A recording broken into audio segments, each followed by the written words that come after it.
Hey, so I wanted to ask you a question. I wanted to see if you have made your own personal blend before.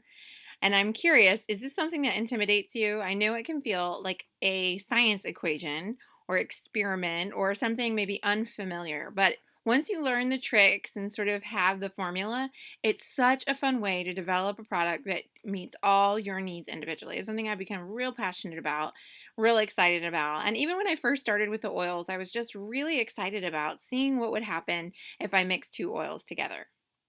So, one simple tip that I can tell you about mixing the oils together that you may already know is that you can't hurt anything.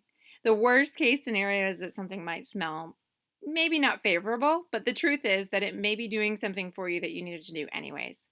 So, don't get too caught up in making something that smells amazing as much as something that does amazing things, which the oils often do no matter what we mix together. So, what are you going to try? And what are some of your favorites that you've already combined and used successfully? Please share.